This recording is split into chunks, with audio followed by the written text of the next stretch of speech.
गरुडगमन तव चरणकमलमिह मनसि लसतु मम नित्यम् गरुडगमन तव चरणकमलमिह मनसि लसतु मम नित्यम् मनसि लसतु मम नित्यम् मम तापमपाकुरुदेव मम पापमपाकुरुदेव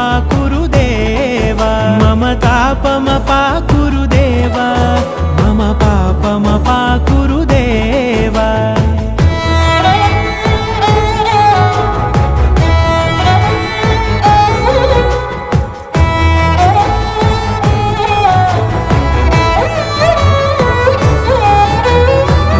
जनयन विधिनमुचिहरण मुख विबुध विनुत पद पद्मा जल जनयन विधिनमुचिहरण मुख